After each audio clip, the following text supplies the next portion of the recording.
What is the crack, everyone? It's Ollie from B2B Sports here. It has just been announced that the Minnesota Vikings have signed Daniel Jones. Now, provisionally, he's only going to be signed to the practice squad, so he's not going to be taking Nick Mullens' spot anytime soon. But I think this is a good move for the Vikings, and in this video I'm going to be telling you why I think this is a good move.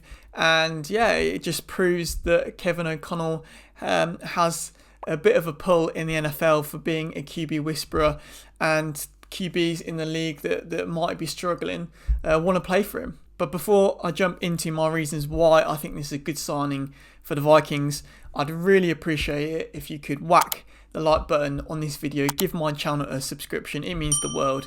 Minnesota Vikings content, Chelsea content, F1 content, the lot. B2B Sports Podcast has you covered. Right, let's jump into it. Daniel Jones has struggled with the Giants. He's been very hot and cold. He sort of can pull some plays out of nowhere, but then also can throw up an interception or two. And it just seems like Daboll and Jones haven't seen eye to eye at the Giants. And unfortunately for them, it coincides with his big money signing in the off-season this season.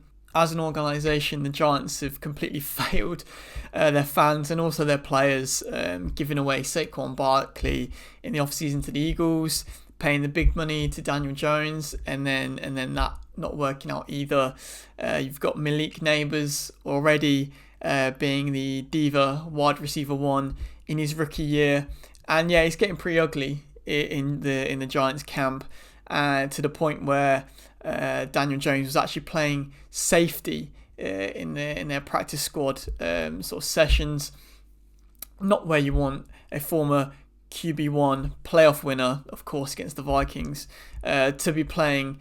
Not a good situation. Now, Daniel Jones, the player, he actually reminds me quite a lot of Sam Darnold, to be fair. He's had problems with his accuracy.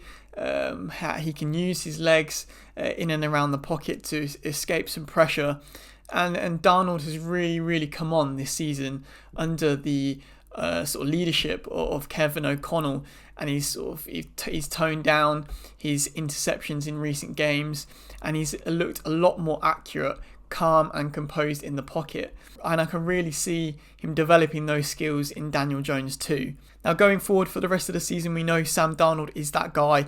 Daniel Jones is not going to be taking his spot, but to be learning under KOC, learning under Sam Darnold, and sort of developing those skills to try and sort of boost him back up to the QB that he wants to be. I don't see a problem in that at all.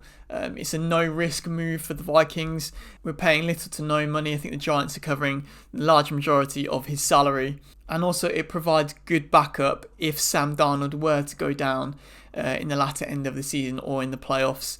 A guy with playoff experience is key. And to be honest, no shade on Nick Mullens, but I think once he gets used to the scheme and system over the next couple of weeks, I think he would be more of a secure option if Sam Darnold were to go down over a Nick Mullens. I think it's a win-win situation because 2025, we know that JJ McCarthy is that guy. We're hoping his rehab is on schedule and is due to start next season. But if he's not, we still have the option of a Sam Darnold, a Daniel Jones to sort of decide between.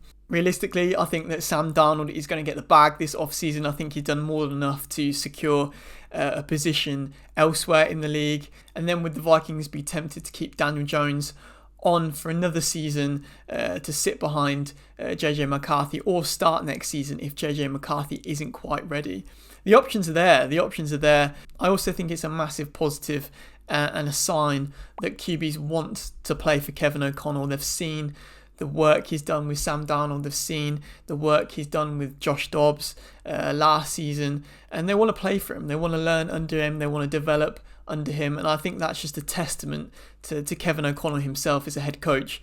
And also in terms of like football sort of strategy and transfer market, the Vikings could really cash in on a player like Daniel Jones. They already will do with a player like Sam Darnold, bringing him in on the cheap and then potentially selling him on for big money, draft picks, trades, etc. And that could be exactly the case with Daniel Jones as well.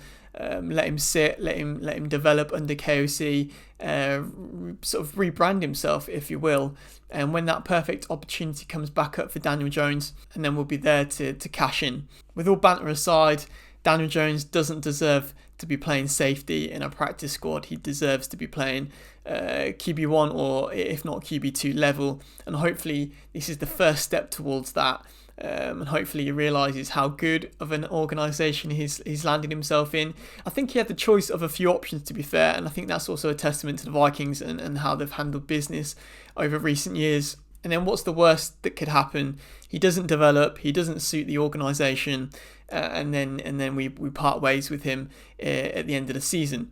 So I really don't see many weaknesses, many negatives at all in this deal. You may get a lot of clowning, a lot of memes on social media, but I think this is a good deal and a good move. And God forbid if Sam Darnold were to go down, we have a backup with experience to come in and take over as well. A good move and a smart move for the Vikings at this point in the season. But let us know your thoughts. The Vikings signed Daniel Jones initially to the practice squad. Whether he'll be QB2 by the end of the season, we'll wait and see. But yeah, let us know your thoughts. But as always, thank you very much for watching and listening, everyone. I really, really appreciate it. SKOL Vikes, and peace out.